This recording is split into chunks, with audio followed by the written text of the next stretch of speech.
Hi all, welcome back to D-Day at Tarawa. This is my part 2 of the full 2 days at Hell scenario, which is the main scenario of the game.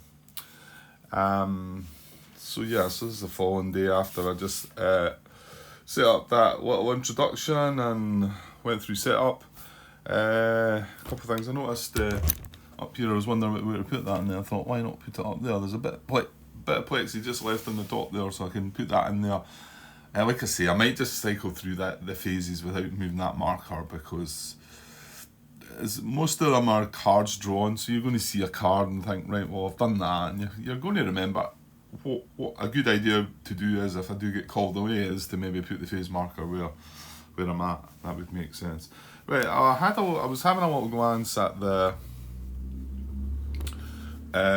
errata there, just to try and keep an eye on things that might catch me out. Obviously, certain things in the rules had to get corrected, adjusted, confirmed, and whatever. And I've got an older version of the rule book.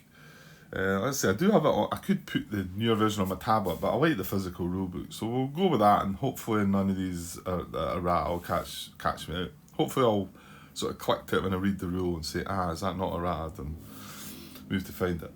And the other thing I wanted to do was check for, well, I actually haven't checked yet, but to see what the victory conditions are, or to see I don't get caught out like I did in D-Day at Omaha, and make sure I know the numbers. Well, this is winning and losing the first waves, so that's not what we're playing, but however, we do need to know about US catastrophic loss. So it says catastrophic loss occurs if at any time after turn 1 there are no infantry units on the map with at least 3 steps. During play, each time one of your regular infantry units loses its second step and is replaced with a 2-step unit, place a counter for the full strength unit in the infantry loss box. If all the counters for full strength infantry units that have entered play are in the catastrophic loss box, the game ends. Eliminated non-infantry units are not placed in the loss box and do not count towards catastrophic loss. So that does actually tell me that the engineer units are not classed as infantry units, because I know they're not part of that. It is just the full strength 4-step infantry units that you start with. Right, and like I've said, so because this is a bit in the way and I can use this area, because I don't think there's anything that will come into this area. I mean, I suppose it's possible that some of these units might drift a bit further. Can they drift? I don't know. I don't think we can get anything in this area. Anyway, this bit here allows me to get this. And yes, I'm going to need this terrain key, which is handy for reminding me of things. But I can just push it out of the way. But if there's counters there, like I've said. So what I'll do is, I've got the LVTs over here, and I think I'll just stack the losses at the side here somewhere. And you can see these are different from them anyway. And I'll stack them at that side and keep an eye on them. But I mean, as long as we've got a 3-step unit on the map, at least one 3-step unit, then we're okay. But the purpose of keeping an eye on them when they're in the loss box is you can count how many. Because I mean, when you first launch, you're launching 2, 4, there's 6 of them. So if we happen to move on to the beaches here and lose all 6 of them for reduced counters, then that's game over. Well, it says after turn 1, doesn't it? So I'm sure that won't happen, but I'm sure a lot of people have lost the catastrophic loss quite early, because these games are pretty brutal. Right, so let's see what the victory conditions are for the game that we're playing. So winning and losing the extended game, and this has got it complete, I think, in here. I just turned to this, I didn't read it. So, well, that's for the 20th of November scenario, so we're not doing that. But the 2 days at Hell scenario may end at the conclusion of turn 15, if your invasion is going especially well or poorly. Otherwise, the scenario continues until the conclusion of turn 30. My guess and my hope is that we get to turn 30. In addition, both scenarios end immediately in a decisive Allied loss if your forces suffer catastrophic loss. And that's what we just read about, so we need to watch for that one. So victory check at 15, turn 15. Upon completing turn 15, well, that's in the 20th. Right, I don't need that bit. It's the bit below them. Upon completing turn 15 in the 2 days in the hell scenario, determine which Japanese positions you have secured as defined in 14.2. You win the scenario decisively if you have secured 20 position hexes, of which at least three project a printed field of fire onto the southern beach. Not going to happen. Not for me. You lose the scenario decisively, and this is the one I'm more concerned about. You lose the scenario decisively if you have secured less than 12 position hexes.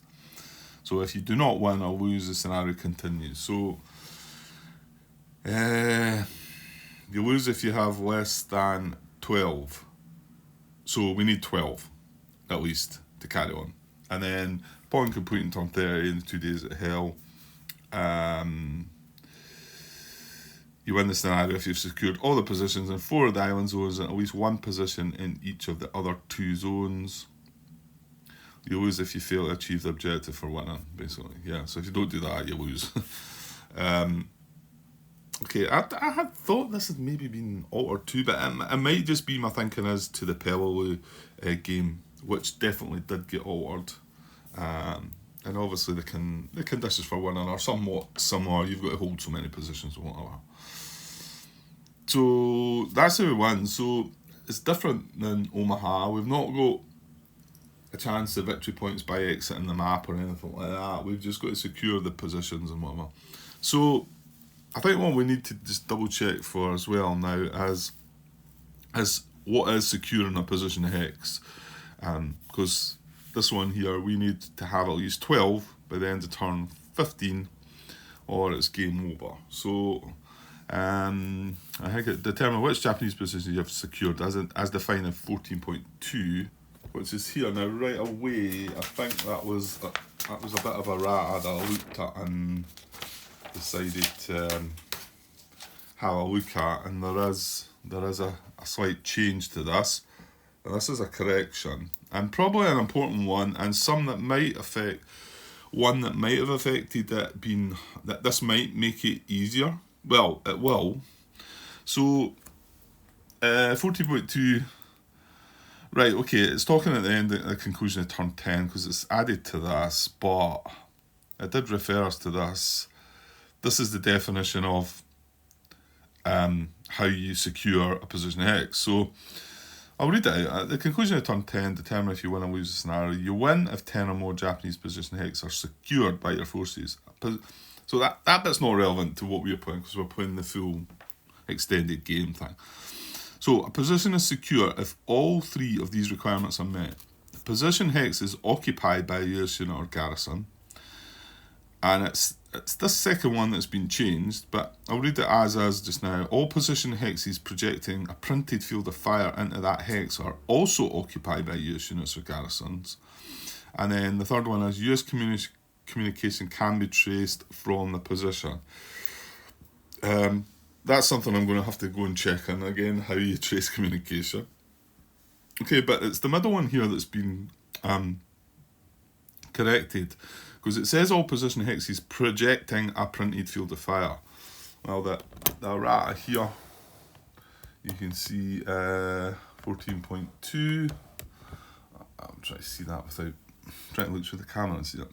14.2 correction. The second requirements for securing a position should read all position hexes projecting intense fire into that hex are also occupied by US units or garrisons. So that's probably quite huge. So whereas before, it says it's a correction here, so I don't know if it's been intended to always have been this or not, but I mean the rulebook states, it doesn't have to be intense fire. It can just be any fire as long as it's projecting a field of fire. Well, this has changed it up or corrected it to say that it should just be intense fire. So I'm pretty sure that's pretty huge, and if originally you were playing it this way, it would have been much harder to achieve, obviously, because not only that's something up until turn 15 to keep us moving on, we need to secure, what is it said, up to 12 of them. Also for the end of the game, these conditions are somewhat similar. I think there's certain ones you've got to do in it, projecting onto the southern beach or something like that. So that's quite a big one. So we kind of know what we've got to do, and it means like, so we need to occupy the hex or have it garrisoned, and we also need to occupy or garrison the hex that are projecting a printed intense field of fire into that hex. Now, I want to see if I could try and give an example. Let's see E10 here.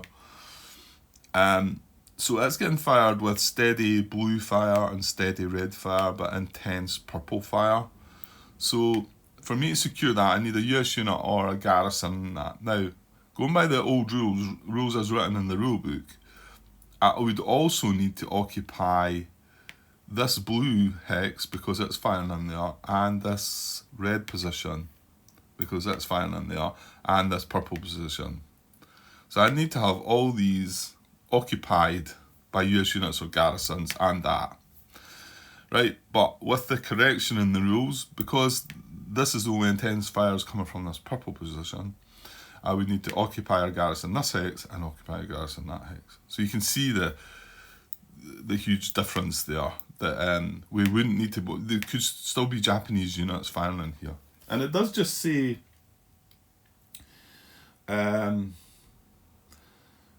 all position hexes projecting a printed field of fire. Yeah, so it says you need to occupy or garrison them, but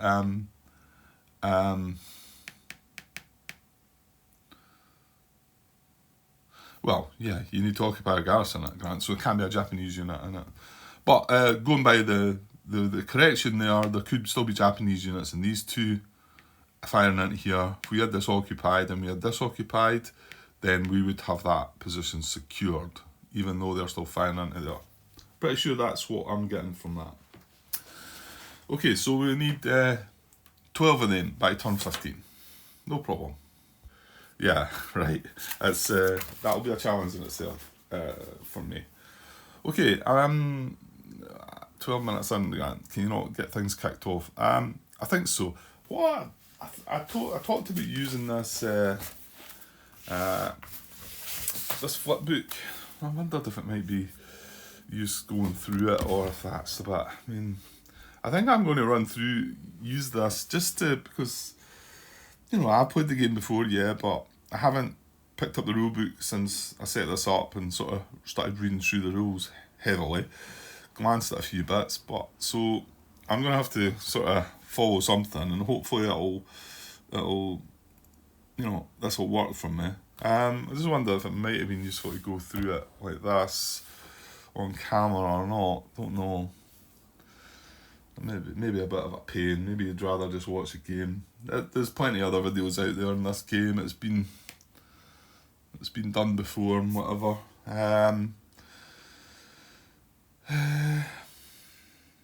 Right, well, first of all, we've got to assign LVTs. Well, I'll leave it here because I'm going to read this, right? So we've got to assign LVTs to non-tank units in beach approach hexes. And it tells you there 1 full LVT transport 1 to 2 units, 4 steps in total. 1 reduced LVT can transport 2 steps. And that is actually a bit that's in errata as well. That this is kind of the good thing about this, is it's maybe got the errata included in it on this flipbook because it was done later. Because that's one of the errata points is, well, it's just a confirmation, I think, which says, it's on the first page, I think, or a clarification, if you like. Yeah, clarification for 5.11. 2 one-step LVTs may combine to transport a single 3 or 4 step unit. Conduct just 1 landing check for the combination.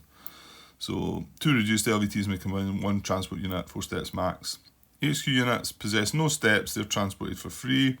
Stacking LVTs do not count for stacking purposes. And then a rule for turn 28 plus there. So we've got to assign our LVTs, and we start with 9, and we've got 9 different landing units. So it's nice and simple that we just pop these LVTs on top. They all face the same direction as the units are going, and yeah, I will do all the rest.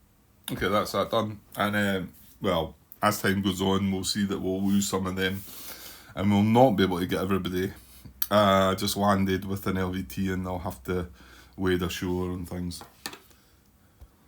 I don't suppose there's any harm going through this. Maybe just the first time that we do it, and then I can just have it off camera when I'm moving on from turn 2, unless there's anything relevant here. So now we're going to do, that was step 1 of the US amphibious operations phase, and then step 2 is now going to be a landing check. So we're going to draw 2 cards for each stack, and we're going to start from the right to the left, which is kind of like different from what I felt like I went from left to right with that. But anyway, that's what it's saying. It does say it there, we're going to go from right to left. So, and then with the first card, we're going to determine the LVT/tank drift. Well, we've no tanks here, so it's just whatever the LVTs contain. The tanks just go in by themselves. And then you've got some options there that could come up. You've got no drift, which means it's unaffected. 1L or 1R, we displace the stack to the left or right, keeping its face in. You've got pivot right. Now, pivot right will only apply to the beach R2 landing boxes, is that right? R2 hexes pivot to the right. If it's non-R2, it's a no drift result, so it's not affected. And it says there, HQ may ignore drift for an LVT. HQ may ignore drift for an LVT with an HQ unit. Okay. Right, so we'll check that or will I go through it all here? Well, there's quite a lot. So let's check that first. Right, so we're going to do this stack first. That's got an infantry unit. This is the one with the hero on it, Major Ryan, isn't it? So I'm going to draw 2 cards for that. So the first card is going to deal with what we've just talked about. So we get, what do we get? We get drift 1 left. So that's what the LVT is going to do. It's going to drift 1 left, and that's all that we're looking at on that card. So yeah, we're going to move it to the left. So this whole stack is now going to come to here. So it's all in its position in. And then we're going to draw on the next card. Well, I suppose I haven't looked at that yet. Right, so let me put that card away, and yeah, I suppose it'd be better going through all this at first, wouldn't I? And then we can just draw the 2 cards. So then the second card determines the losses and the debark location. Losses, you can see U/number, leave unit with the number of steps in the LVT, remove excess. So yeah, so whatever that number is how many steps that you're left with. UX means all unit steps are lost. L with a number leaves the LVT number of steps and you remove the excess. Or LX, all LVT tank steps are lost. HQ, an HQ unit is considered a 1-step unit. So then we move on to the location. So that's all what the damage can be done.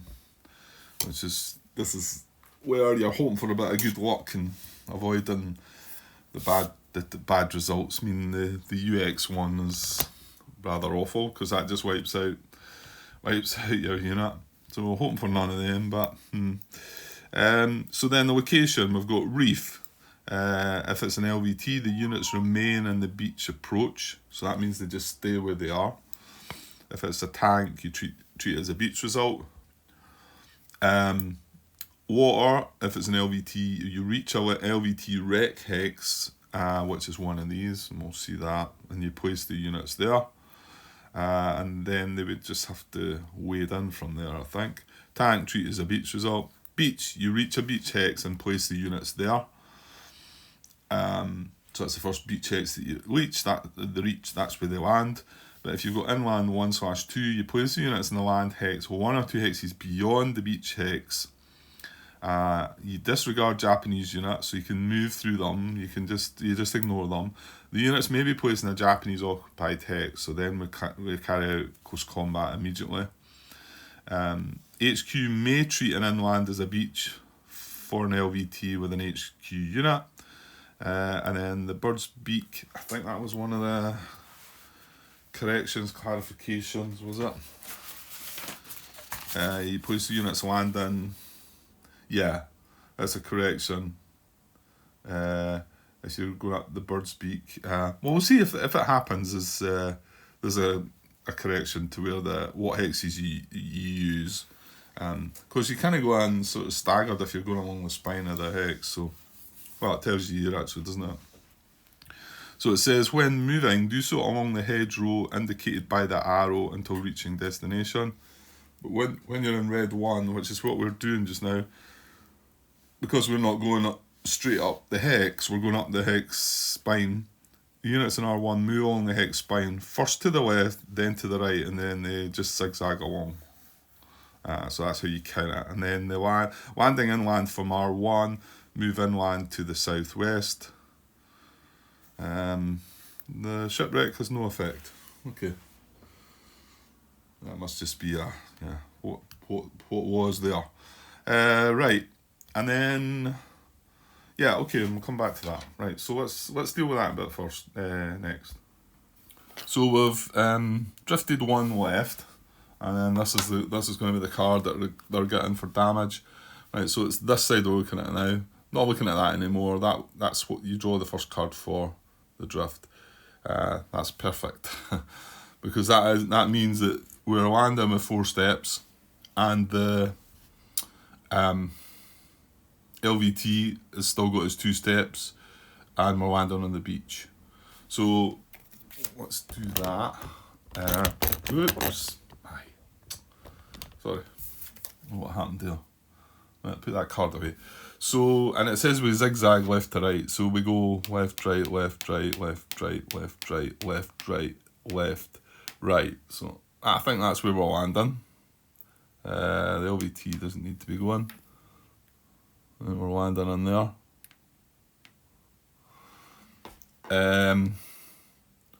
Yeah, I think I can just lay that aside now. It didn't get hit either. Was that right? I think so. Because, well, I say we're pointing on the spine, so you start left, right, left, right, left, right, left, right, left, right. That's still not a land hex, left, and then that's the first beach hex. Okay, good stuff. And so we're going to do that with the rest of things. So yeah, let's just push on then. Okay, so checking on this one, we're going to have no drift there. And, it's perfect again, look. It's a great start. So, full 4 steps, and the LVT's fine, and it's on the beach. So we'll just take the LVT away again, and then we'll go left, right, left, right, left, right, left, right, left, right, left, right. So that's that one there. And then next, for drift, we drift 1 left. So he comes in here. And then we get lucky still. Ooh, well, I'll take it. So you can see that the LVT only has 1 step. It's 4 steps for the unit on the beach. So it does mean that this LVT takes a step loss. So flips to its 1 step side, and I'll just set that aside. So beside the full step ones. And then it's going on the beach though. So again, left, right, left, right, left, right, left, right, left, right, left, right. That's not a beach hex, that is. So he's right in there. Okay. Right, now on to R2. Now these are the ones that could pivot. So if we get the pivot result, he's going to turn and go that way. So that can make quite a big difference to things. So we're checking this one next. For drift, we get a pivot. pivot right. So just looking PR, pivot right, R2 hexes, we pivot to the right. Right, so he now goes like that, and is going to go into the, what is it they call it? Bird's beak. Is it? Bird's beak, yeah. I think it's just a wee sort of the area that looks like a bird's beak or something. Right, so he's going that way, so how's his landing going to be? Not great. So you can see there we're losing a step to our unit. The LVT is destroyed, and we're ending up in the water. So the LVT is destroyed, so let me take that away, and I'm going to just chuck that back in the box, because we're not going to get to use that again. We were losing one step to the unit, so he flips to his 3-step side. And then we're ending up in the water, which means we stop at here. Or the first square that we enter, that's like that. So there we're there, like that. I can then turn that guy like that. So he's now then going to have to wade in from there. Well, he can go where he wants, but can't remember. I think, did they get an extra move in the water? No. Yeah, I want to say they can move 2 hexes in the water, maybe. Well, it's the next bit away the shore. It'll tell us just now. So let's get the landing all done first. So that wasn't so good, that one. But, hey ho. Right, so next, for drift. We have no drift. And perfect. 4 steps. LVT is good on the beach. So I'll take the LVT away with its 2 steps. Now this is simple, we don't need to count. It just goes straight on to the first beach hex. So there they go. That was our engineers, like. So yeah, they're fine. Right, and then next for drift, another pivot right. Wow. Okay. That's not good, I don't think. I don't even want 2 of these guys going that way. Right, so pivot right. How's the landing? Well, good. This one's in land 1 this time. No damage done. However, yeah, we're going to have close combat here, I think, aren't we? I think it's going right for that guy there. So the LVT is fine, so I'm going to take it away. And then, well, basically, inland 1 means you place the units in the land hex, 1 hex beyond the beach hex, and we disregard Japanese units. So if he was landing on the beach, he'd be landing right here. However, he's going to move 1 more on land, and he's going to land right on top of that guy. So we're going to have our first close combat, and that happens right away. So we've got to deal with that now before we do anything else. Okay, so about to have our first close combat. So let's take these out of here. And I'll just mark that hex. That's where the close combat is happening. And I've just opened up the flip book at the close combat section. So I'll bring these guys across and we'll have a look. Right, okay. So conduct close combat in each hex containing opposing units. You cannot move an HQ unit into an enemy occupied hex. If Japanese unit enters a hex occupied by a US HQ unit, the HQ is considered a 1-step unit for purposes of drawing cards and elimination and then ensuing CC. Right, we resolve each CC as follows. And there's a little correction, clarification in the errata for this regarding the event reinforce. Yeah, I've got a bit scored out down the bottom as well. Choose no event and no hat. Ah, yeah. Did that get changed or? Right, you know what? We'll come to that. Let's just read on because this is quite a bit of procedure. So first of all, we're going to reveal all Japanese units and depth markers in the hex. So I've just got them set aside here. That's what our guy is, and this is him. So we're going to reveal him. Right, he's a 0.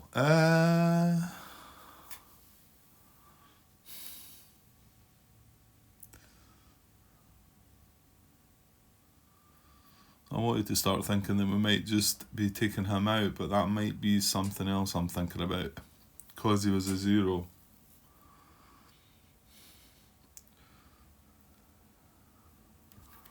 Well, there's nothing in there that says that, so maybe I am thinking of something else. Hang on a second.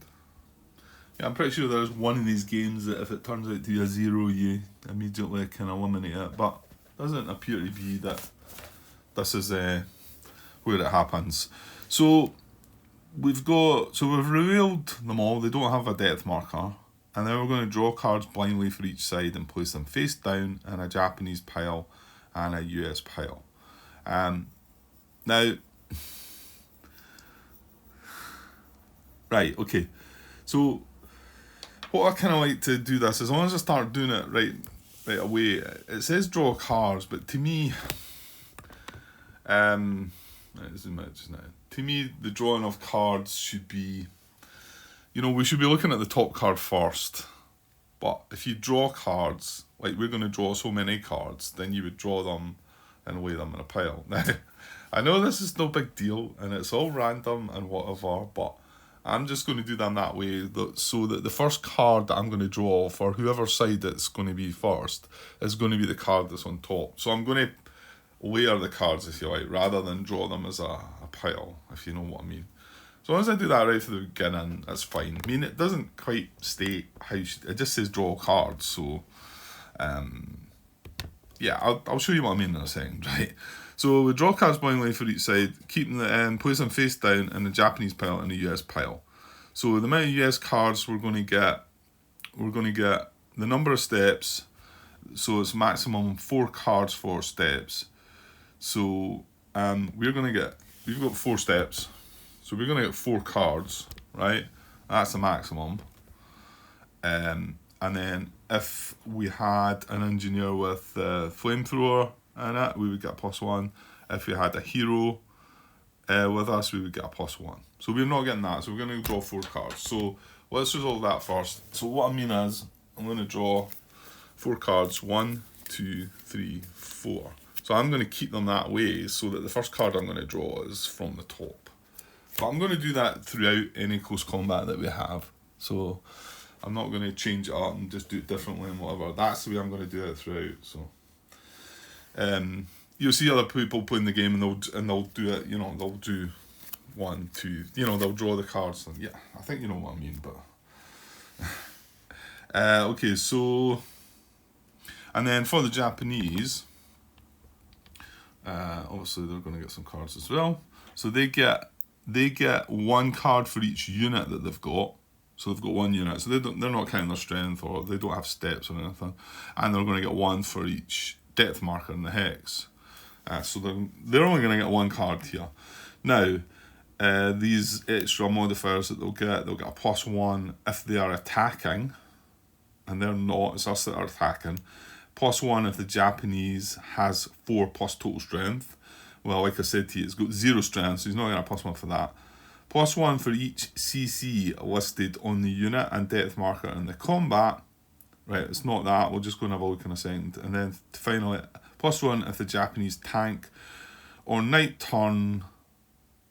Yeah, if the Japanese tank or knight turn, only 1 card if both apply. Yeah, if it's a Japanese tank, they would get a +1. Or if it was a knight turn, they would get a +1. They wouldn't get 2 for that. So, and then just to check, if you had CC ability here, then he would get a +1 as well. If he had 4 strength, he would get a +1. And if he had a depth marker, he would get an extra +1. Or if they were attacking us, but they're not. So he's only going to get 1 card. So, well, that's nice and easy. I just need to draw 1 card off the top for that. So, no. And again, we place that face down, right? So, moving on. Right, where are we? Oops. Right, so step 3 we're on to now.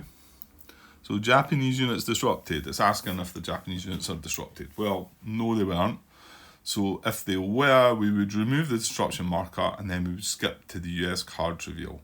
So the Japanese always get to go first, but if they were disrupted, obviously, they would just remove the disruption. So if they're not, Yeah, remove the disruption marker and skip ahead to the US card reveal, which is step 4. However, else, if they're not disrupted, we reveal a card from the Japanese pile in order. Now, first of all, if the card shows a CC event, we implement the event. If the card shows the colour of position, then we remove a US unit step. Remember, heroes not HQ sacrifice option. Your choice, right? So we remove a US unit step, and then we discard the US pile top card. And then final in that step, we may conduct US withdrawal to end the close combat. But US withdrawal, we'll see it down the bottom. It means that they get to have one more shot at us and we get to basically retreat. Okay, so now the position hex we're fighting in is brown. So that's the relevance to the card shows the colour of the position where the fight's going on. So if we've got brown on the card, then that's bad. And obviously if there's a CC event, we need to do that first. We'll look at the CC event first before anything. Okay, so here we are. And let's just go, let's just look at the Japanese card. Because they're not disrupted, they're getting the first shot at us. So you can see, unfortunately, it is brown. There's no CC event though. It would be in here with a CC beside it. These are just all normal events. However, it is brown, so they are going to hit us.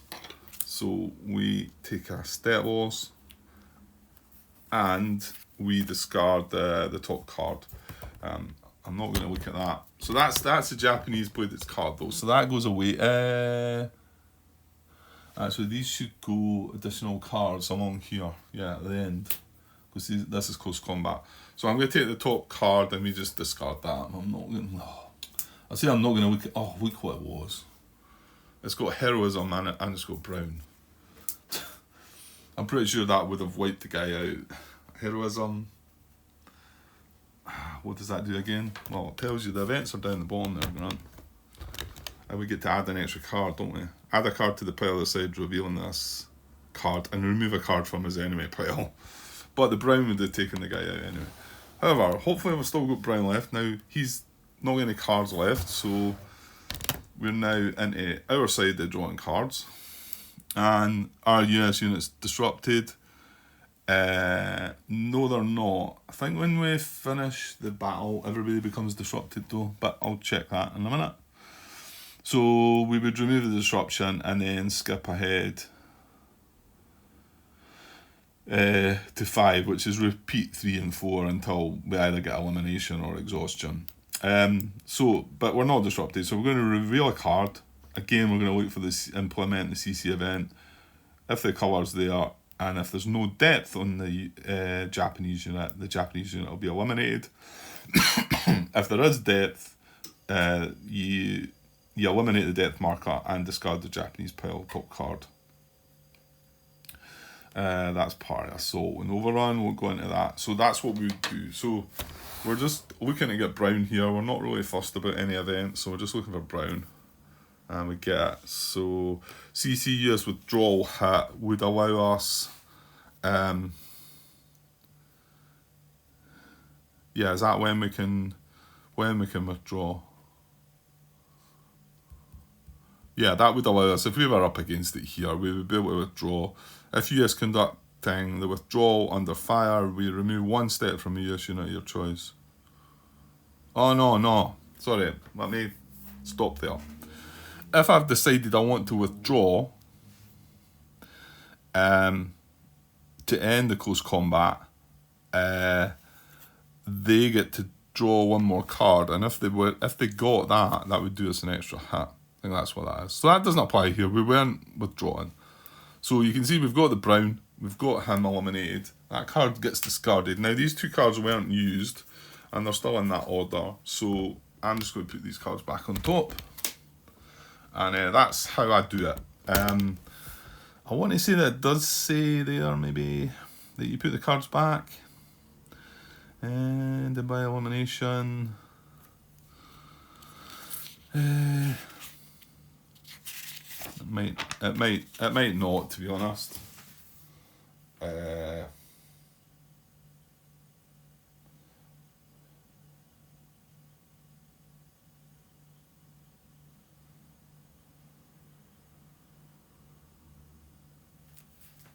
I'm sure it does say it somewhere about putting the cards back, but I mean, I've got cards left over, so if one side runs out of cards, yeah.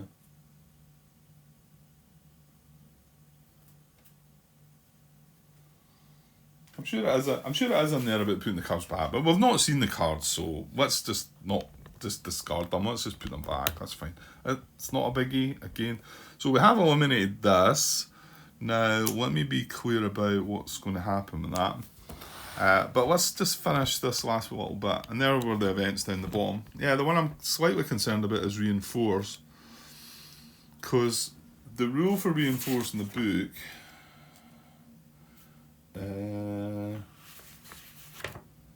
Where is it? It says add a card to the Japanese card pile. Well, hang on. This is if it's Japanese. Add a card to the Japanese card pile, and if the participating Japanese unit has no depth marker, draw and place a depth marker revealed. So that's add a card to the Japanese card pile, no depth marker, draw and place a depth marker revealed. So that is the same. Don't think that's changed. However, if the event is drawn during US card play, and that card has a hit, the hit and the reinforce events offset each other, treat the card as no event and no hit. Well, that says there, treat the card as no event. However, I've scored out the no hit. So what does the clarification for that say? In a second. This is what I've got in my RA. So reinforced close combat event correction. If the US side reveals the card, treat the reinforcement event as no event.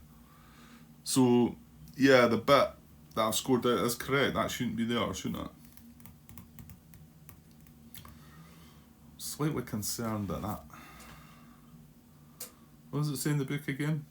You treat it as no event, but it also says and no hit, and that's not saying a no hit. So I think if I draw in the brown, let's say I've drawn brown there with a reinforce as a US side, then I treat the reinforcement event as no event, but I still get to do the hit. Whereas the rulebook says treat the card as no event and no hit. I might have a little glance on that, just to see if that is the most up-to-date information on that event. Anyway, well, we've not drawn it here just now anyway. Maybe when I get it, I'll go and have a look just to be doubly sure that it's not been altered again. So we would repeat steps 3 and 4 until the combat ends, and it can either end by elimination, exhaustion, or if we withdraw. We did not withdraw. It is going to end by elimination. So all units of one side are eliminated, or Japanese are eliminated by the conscripts surrender CC. Hang on. Is that not the one? No, it doesn't have to be a 0. If you get that one and the Japanese unit is not elite or a tank, the unit and its depth marker eliminated, removed from play, the combat is over. That's a really good one to get. But again, that's based on an event. We didn't get that. So the survivors become disrupted. So we are going to be disrupted.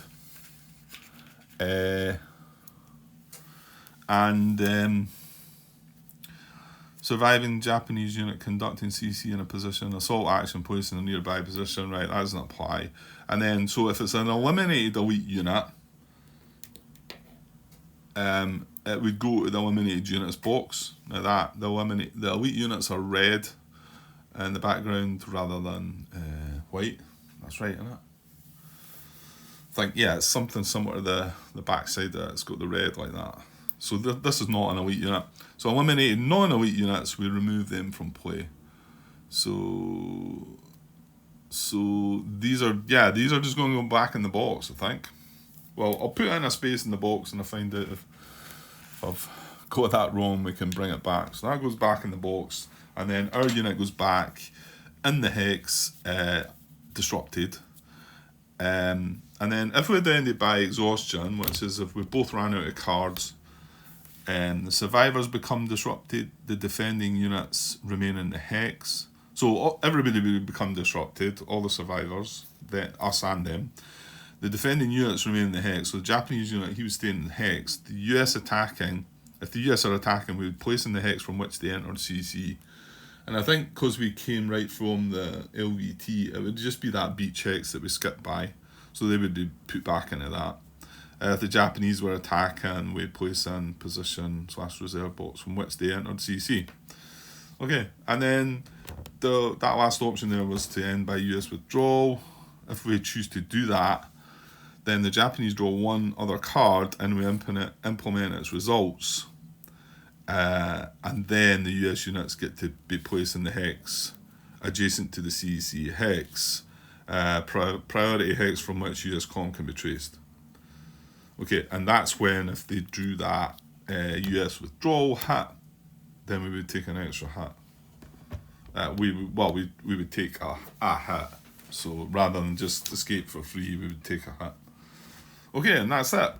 So that was, it was a good result. We did take a step loss, but could have been worse. Close combat's a bit, it can go either way really.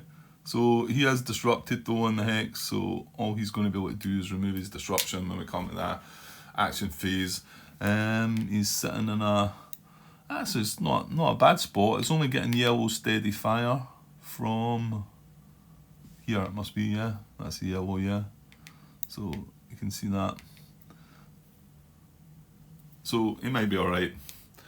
Right, that guy landed, and then for our first close combat. Right, 46 minutes. yeah. That's how my videos go. Right, I'm just being so careful. Want to enjoy it, and I suppose I'm also trying to explain things as well. Not just for anybody that's watching, just to remind myself. It should speed up a little bit, but no guarantees it'll be going that fast. Right, let's draw for the next unit and landing. So we're going to draw for drift. Remember, these cannot pivot, so it was just the R2 ones. So what do we get? We've got no drift for that, and then the actual landing. Oh dear. That's one of our full units as well, isn't it? That's everyone wiped out. Ouch. Right, so he is completely wiped out. So is the LVT. I'm going to put the LVT back in the box, and I'm going to put this unit off to the side here, because that is going to count towards catastrophic loss for us. Let me put these over here. Yeah, so I've just put it off to the side of the units. That was devastating. Okay, so it can happen. Right, so next is the engineers, I think, for drift. They're going to drift one left, so that goes like that, and they do keep their face in. And then landing. That's all good. Right, I would have preferred them to have been destroyed, but however, 4 steps, LVT is good, and they're on the beach, so take the LVT away. And they're going to the beach, which is that hex there. They're in steady blue and brown fire. Right, and then finally the last one for drift. No drift. Right, come on, land safely, please. Oh, no. See, this is devastating. That's what can ruin things for you early on. Right, so I'm only left with 1 step. The LVT is destroyed, and we're going inland 1. So LVT is away. That's 3 we've lost. He's reduced to 1 step. So I need to find his replacement character. He's F28. So there he's there. So he's replaced by that. With 1 step. So he's on that side. However, he's going inland 1 as well, so I don't fancy his chances. And this is another catastrophic loss unit. Well, it's another unit, full strength unit will not go on the map. So he's going inland 1, and you can see it right away, can't you? So he's going into the beach, and then he's going inland 1. So we have another close combat. This is in brown again. However, this might go the other way, I think. I'll discard that card. And then we'll just go through this a bit quicker.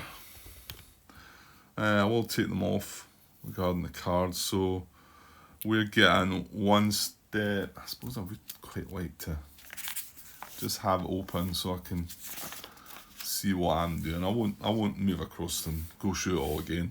Right, so we reveal this. Right, so he's not CC. So we're going to get one card because we've got one step. That's it. So we get one card face down. I think he might be getting the same though. It's one for the unit. He's only got one strength. He's not got CC. So yeah, one card each. So there we go. He gets to go first. They're not disrupted. So that's annoying. Not disrupted. So he's firing brown. I'll go take my guy out. So we want not brown. And we get brown. So I get CC reinforced first. He's going to gain depth, isn't he? So add a card to the Japanese card pile. Well, there's no point in me doing that. So because he's taking us out and we're discarding this card, we're not going to get to. Well, we're wiped out. But however, if no depth marker, we draw and place a depth marker revealed. So yeah, you get to see the depth marker. Right, but that's going to happen before he then fires. So I'm as well. This gets discarded and we get hit, and we're away. So yeah, I can chuck that back in the box as well. Right, and then he goes back where he was. Now he is going to be disrupted still. The survivors become disrupted. Yeah, but he is going to gain that. What do you call it? Depth marker. And now we've got coastal depth markers and inland depth markers then. So I'm assuming because there's a coastal position, it just gets a coastal one, doesn't it? Just a quick look. As we can draw from the appropriate depth marker pool for a unit in a position in or adjacent to a beach hex. Draw from the coastal depth pool. For a unit in an inland position, draw from the inland depth pool. If a depth pool is empty when a marker is called for, take a depth marker from the other pool. So for a unit in or adjacent to a beach hex, I suppose the ones up the back there must be like this here. It is adjacent to a beach hex as well. And it's all the ones that we placed initially. So these are all going to be marked with the C for coastal units, aren't they? So, right, so we're going to draw. He's going to get a depth marker revealed. So I'm going to take that from that. That pile's got one extra. So I did say reveal it, didn't it? Which I'm a little bit surprised about. Add the card to the Japanese card pile, and if the participating Japanese unit has no depth marker, draw and place a depth marker revealed. Okay. Right, so we're going to reveal that. Right, it's going to require artillery, and it's going to add an extra 1 point of strength to the unit. Oh, good. Right, and he will be marked disrupted. Well, I don't think that went well. It started okay, and then just went downhill. Because we lost both R1's units. Sorry, R3. R3 is this side. I'm thinking one's the other side. We lost them both. Both of them wiped out. Yeah, that's awful. Right, what's happened up here? See me. Okay, just moved around, I think, Grant. Right, okay. And then to finish the amphibious operations, well, just to show. Well, actually, do we get to? Don't think you do get to away the shore yet. I'm going to get that glare there, aren't I? It's not a biggie, is it? Must move all units that are in the water and were not transported by an LVT in step 2. Yeah, so I don't move that guy just now, but next turn, after I've moved all my LVTs, I'll then move that guy that's in the water. It moves 2 hexes closer to a beach hex and entering if possible. Water hexes, open water, beach approach, hex with part of pier structure or marine wreck. Beach hex, consider both a water hex and a land hex. Pier can't move across a hex side containing a pier. Right, okay. And then recover all the LVTs. Well, I was just doing that as we were doing it. Remove all surviving LVTs from transported units and place in the available LVT box, which I've just set aside because I want to not have it in that box. And then place new units. Place units scheduled to arrive next turn and beach approach hexes indicated on the unit. Turn 5 plus beach approach R2 and R3D are available. That is oh yeah, okay, that's the ones that are not available at the moment. Yeah. And then some errata there. Yes, HQ unit Hall 82 arrives at beach R3, not R2. So okay, that's it. So I'm going to put out the units for the next landing. Right, so there's just 6 units to place here. So these are both going in R1. Obviously this is like a heavy infantry. We get a choice of which one goes where. I think I'll just go for that in there and that in there. And these are the these are the R3s. These are the R2s. These are the R2s. Well, 2 of them headed that way the last time, so I want to try and keep across the side. Yeah, let's go like that and that. And then, yeah, we got nothing landed across here, did we? The same where they're landing. They're all landing in intense hex. That's probably the worst one actually. That's landing purple and yellow, so let's steer clear of that then. And let's go with that and that. Right, okay. Right, a bit of a bad start then, which is not what you want in this game. But I'm sure the start like that, I'm sure some people out there have still managed to move on and maybe become victorious. That's not really what I'm trying to achieve. I'd like to get into the extended game and just do as best I can, really. It's not, I don't expect to win, to be honest. I've not got the skills involved like some of you do. And you can see you do need a bit of luck as well. That could have been much better if we hadn't drawn the 2 cards that eliminated both the units. Yeah. Anyway. Okay, well, I managed to drag that out to an hour and we've just got things landed. So we're only on phase, I can move that along. I will do it since I'm going to stop the video here. So we are on, phase 2 event phase, which I'm assuming is the same and you skip on turn 1, yeah? Turn 1, do not draw a card. We do.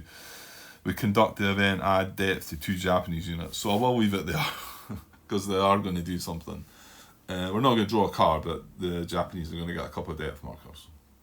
Right, okay, I'll leave it for now and be back with part 3 sometime later. Okay, cheers.